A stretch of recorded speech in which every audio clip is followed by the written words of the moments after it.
Olá, eu sou a Zói, tudo bom? Anteontem eu resolvi gravar uns vídeos assim com conteúdo um tanto quanto mais sério, né?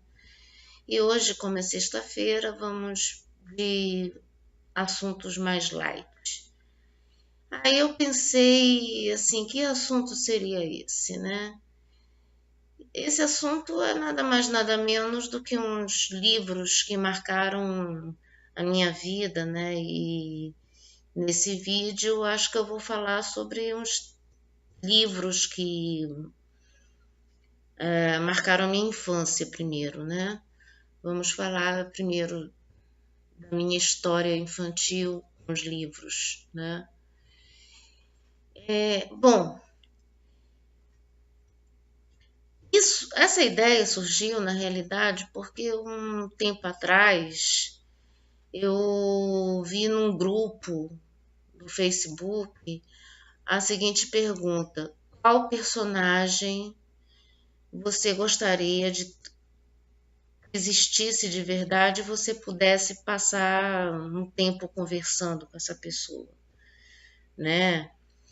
Tipo, qual aquele personagem que você gostaria que existisse, que você pudesse, sei lá, um dia de troca, uma conversa ali, né? Aí eu resolvi que era interessante eu até escrever um texto nisso num blog que eu tenho, né?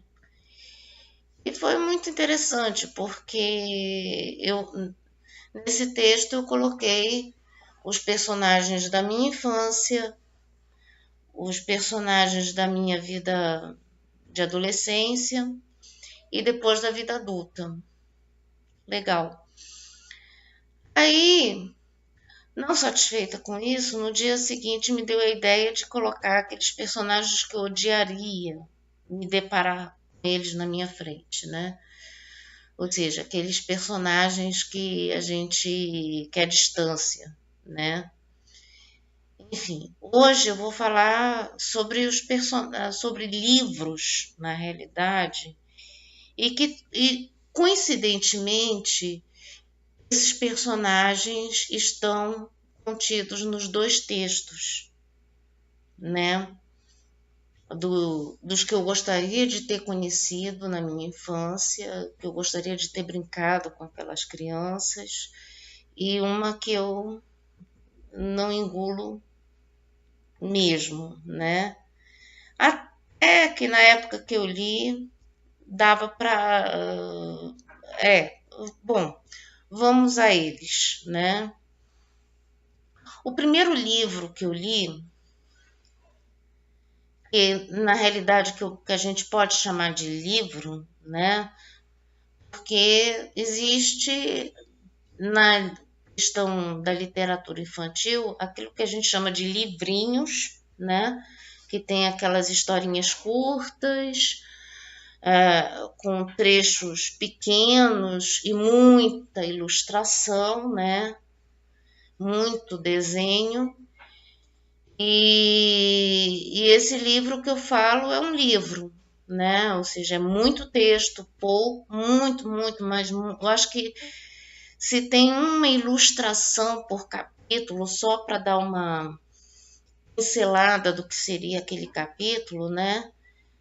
E já tinha uma certa grossura, né? Um certo número de páginas.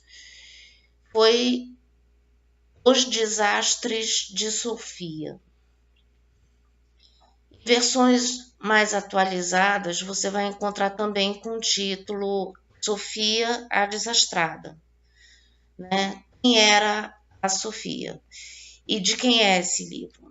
Esse livro, na realidade, é de uma autora que só agora, depois de grande, né, depois de adulta, com disponibilidade de Google, né, eu fui descobrir que essa autora é russa, porque o nome não indica nada nesse sentido, né? cabeça de Segur, ou Segur, ou Segur. Eu não faço a menor ideia de como pronuncia esse Segur, Segur, enfim. Se alguém tiver alguma... se alguém conhecer, né, e souber, é interessante que se fale, que me fale, né? Enfim, o que seria a Sofia? A Sofia era uma menina que realmente acontecia de tudo ali, né, na história. Sem querer dar um spoiler, mas já dando, né, para vocês terem só uma ideia do calibre da menina, ela, logo no primeiro capítulo, ela ganha uma boneca de cera, e vocês sabem que cera é uma coisa que derrete, né? Então, ela ganha uma boneca de cera muito linda, muito maravilhosa, não sei o que, coisa e tal, mas só que ela meteu na cabeça que a boneca estava muito pálida. Então, o que acontece? Ela vai lá, resolve colocar a boneca no sol para a boneca pegar um bronze. Ótimo, né? Que é interessante. Aí, o que acontece com a boneca? Ela derrete, né? Eu não sei onde que ela morava, né? Porque na Rússia, não sei se tem sol suficiente para derreter uma boneca de cera. Mas tá lá na história. Mas e aí tentaram arrumar a cara da boneca, tentaram fazer meio que uma puxa daqui, puxa dali, não sei o que, para ver se recoloca as coisas no lugar, no rosto da boneca, né? Mas não deu certo, né? E aí tiveram que fazer um enterro dessa boneca, porque morreu, né? É por aí. Então tudo acontecia de errado ali na história dessa menina. E eu, assim, como eu tinha uma certa... Como eu não era também exatamente a criatura mais tranquila do mundo, né? E acontecia muita coisa que eu fazia, muita coisa de errado também e tal. A Sofia, para mim, seria uma excelente parceira, né? Porque,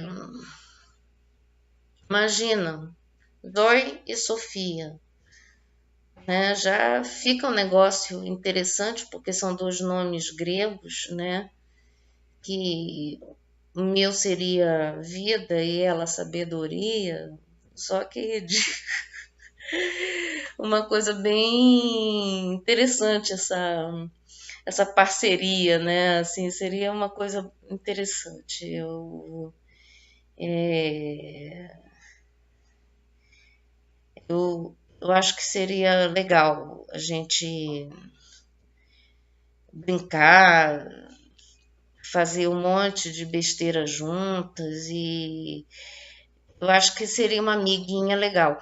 E uma coisa que eu acho interessante nessa história é porque eu estava muito acostumada a ver histórias infantis onde a protagonista geralmente era a menina certinha.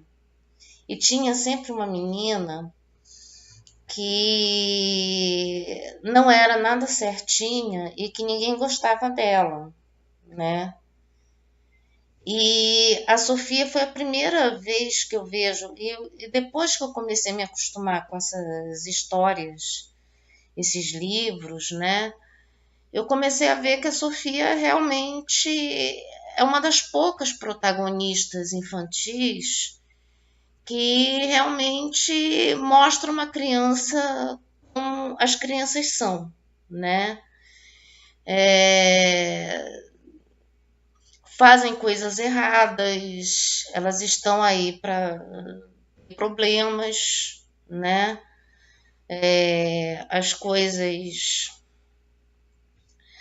nem sempre tem que dar certo com as crianças. Então eu achei que era um livro que foca numa criança bem realista, né? E eu acho que é interessante que os pais procurem esse livro para os filhos lerem, né, e tal, né? Interessante. A não ser que vocês queiram esconder, né, o que uma criança é capaz dos próprios filhos, né, e tal, né? Se você Mas não é um livro de boas maneiras para criança.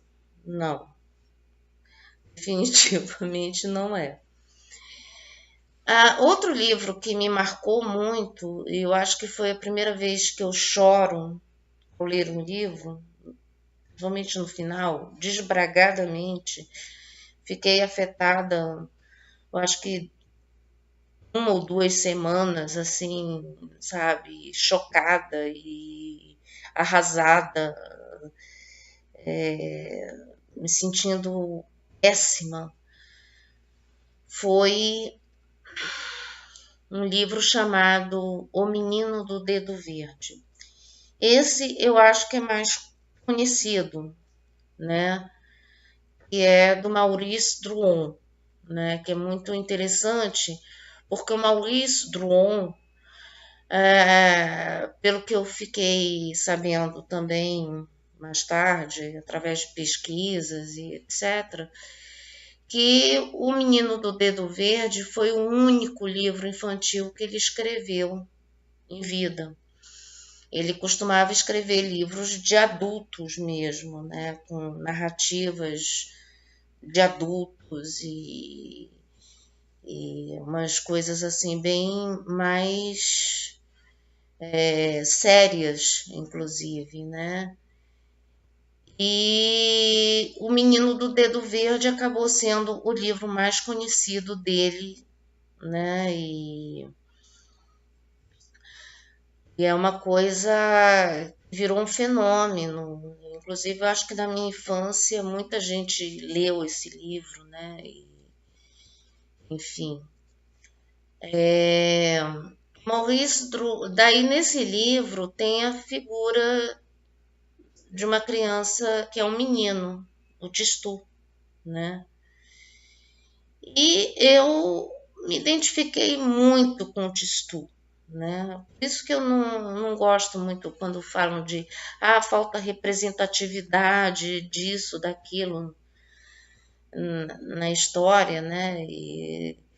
Só que eu achava que eu era tão parecida com o Tistu que não interessava se descreviam que ele era um menino, ele era loiro, tinha carinha de anjo, coisa que eu não tinha quando eu era criança, né?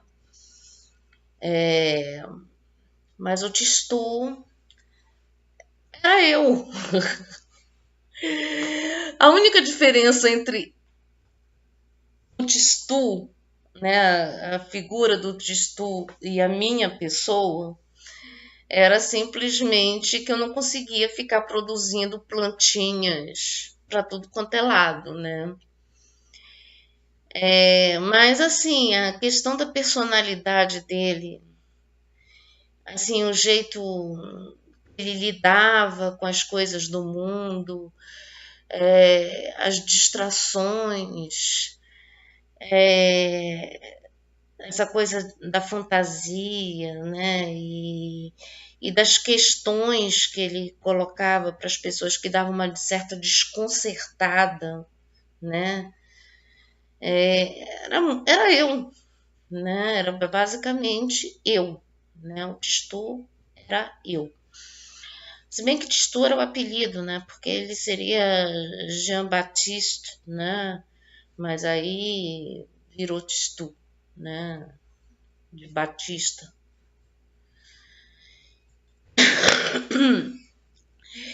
E ele, assim, ele era tão diferentão, né, que ele não se adaptou a uma realidade de estar dentro de uma escola, né? Então, os pais, como eram milionários, o pai, inclusive, era dono de uma loja, de uma mega empresa, indústria de armamentos, né?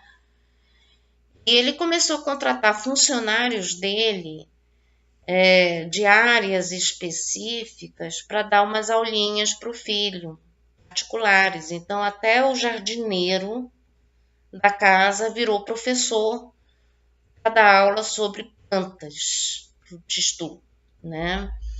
Tinha lá o senhor Trovões, que acabou virando um professor sobre a realidade, né?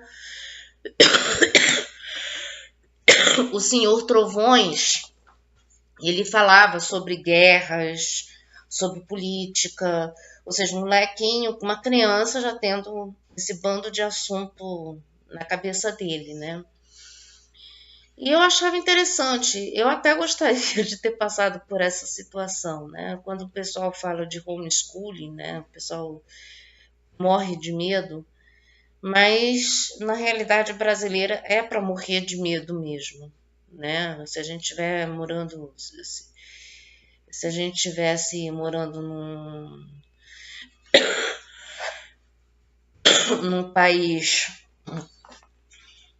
menos problemático, quem sabe daria certo, né? Mas, enfim, basicamente o Tistu foi educado meio que nesse homeschooling maluco, né?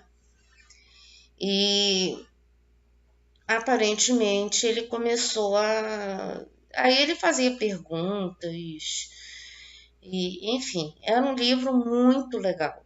E eu gostava muito, sabe?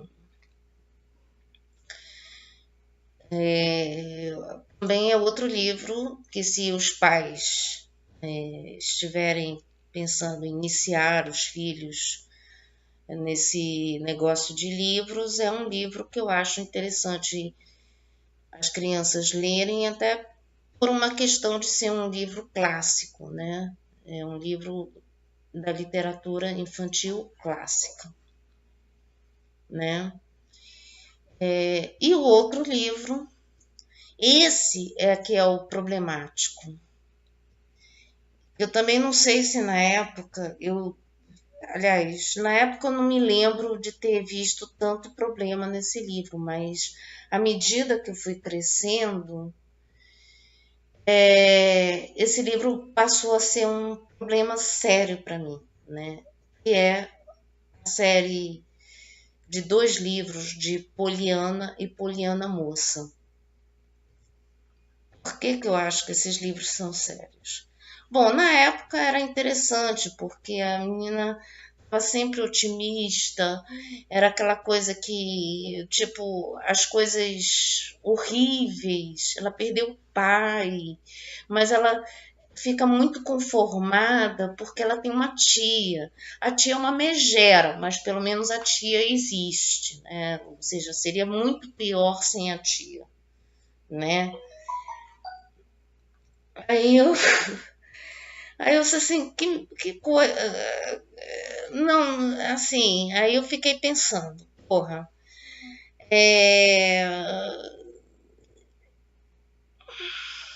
eu não sei se isso é benéfico para uma criança ler e achar que tá tudo bem porque podia ser pior, entendeu? O tal do jogo do contente, né? Que era chamado no livro, né? O tal do jogo do contente. E o pior é que ela, no outro livro, ela vira uma adolescente, né? Uma Liana moça, ela continua com essa pegada, sabe? Ela continua nesse rolê aí de jogo do contente. E aí ou seja, eu não sei, porque o problema é o seguinte, hoje eu não consigo ser assim, desse tipo, podia ser pior, podia não sei o quê, sabe? Porque Na realidade, vocês já perceberam o quanto é desagradável você estar passando por uma crise absurda, daquelas assim que você não consegue ver uma saída, você tá imerso naquele problema, né? E de repente chega alguém assim e diz assim, mas tem gente pior do que você.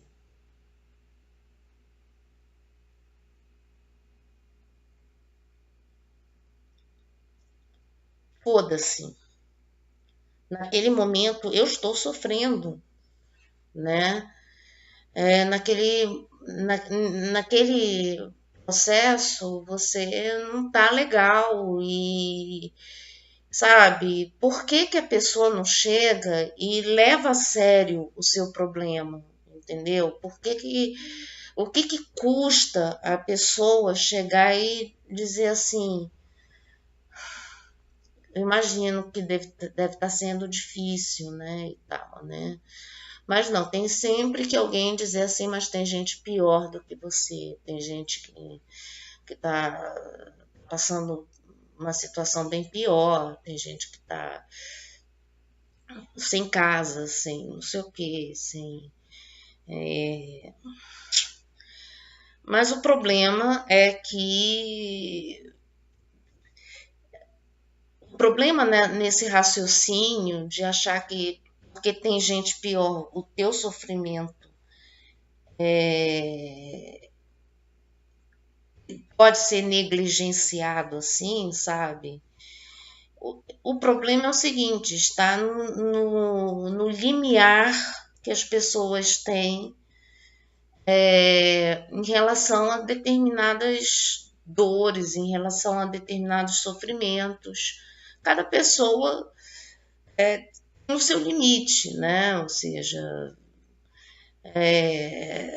tem pessoas que aguentam uma pressão ali absurda e o mundo vai cair em cima dela, mas tem outras que não têm essa essa força, né? Não tem essa não é que não seja uma força, talvez o limite que ela consegue suportar seja mais estreito, né? Ou seja, ela não é tão ampla assim nesse limite, né? Então, eu acho que não é por aí. E ao mesmo tempo você acostumar as crianças achando que o sofrimento delas, adolescentes, por exemplo, achar que o sofrimento deles não é nada porque tem gente passando fome na África, porque as crianças sírias ficaram sem casa, não sei o quê. Pô, mas naquele exato momento, aquela criança está sofrendo por alguma coisa, por alguma questão existencial, né? E eu acho que no momento que você ignora isso, eu não sei até que ponto você faz bem para essas crianças, né? Ignorar o sofrimento delas e passar por cima disso, né? Enfim, eu acho que tem várias coisas aí nesse livro que me incomoda. E ao mesmo tempo, outro problema que eu vejo nas histórias da Poliana é que parece que ela usa sempre esse recurso, né, de pensar nas pessoas que estão piores, ou numa situação que podia ser pior do que a que ela está passando. Eu acho que de repente pode ser até um processo de negação do que ela está passando, entende? Ou talvez ela esteja negando a realidade na qual ela está inserida para poder suportar toda essa coisa que aconteceu, né? Os maus tratos da tia, ou pelo menos o mau humor da tia, né? Ou seja, ela aceitar o fato de ter uma tia Apesar dessa tia não ser nada, não ser aquela tia legal, entendeu? É uma tia amarga, né? Uma tia, né? Que eu não sei se eu gostaria de ter uma tia daquela, não, entendeu? E ela parece que nega essa realidade, né? Eu acho que esse recurso que ela usa faz com que ela tenha um processo amplo de negação dessa realidade, negação desse sofrimento, né? Ou seja, e eu não sei também até que ponto isso pode resultar numa coisa positiva, porque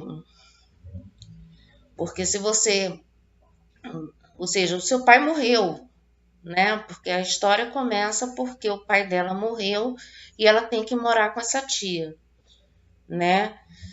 Então, se o pai morreu, ela tem todo o direito do mundo de sofrer absurdamente, não é? Eu, pelo menos, eu perdi meu pai bem mais tarde. Eu não era criança quando perdi meu pai.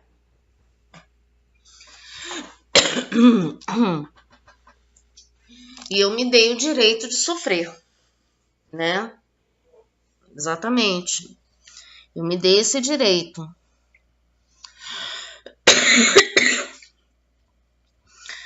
Agora, ela parece que ela negou esse direito, né, de sofrer por causa da morte do pai.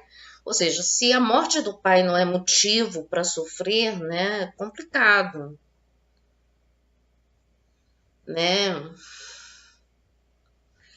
Então eu fiquei, ou seja, hoje em dia esse livro me provoca uma série de incômodos,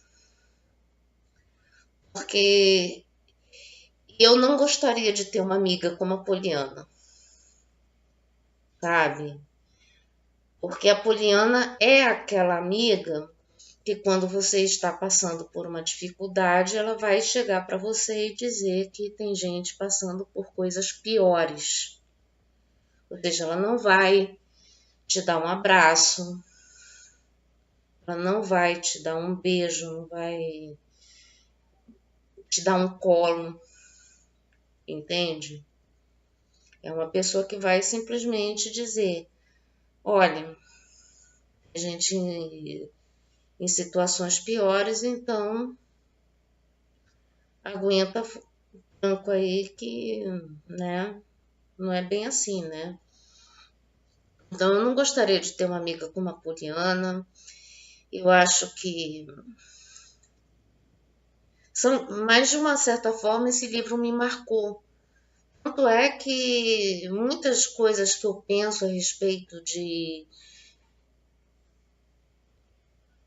contentamento, de felicidade, de sofrimento, de lidar com esse negócio de dores, de angústias, assim, eu sempre reflito um pouco baseado nesse livro, né? Pode ser que alguém tenha uma interpretação diferente a respeito desse livro. Pode ser que alguém reflita a respeito dessas coisas da Poliana de uma forma mais positiva do que eu, mas eu, Poliana, desculpa, mas eu não gostaria de ser sua amiguinha, entendeu? Então,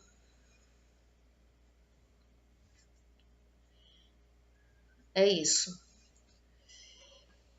Bom, eu acho que esses três livros, por enquanto, seriam os livros que eu tenho para mencionar aqui, porque são livros que eu li na minha infância, que eu tenho referência deles até hoje, né?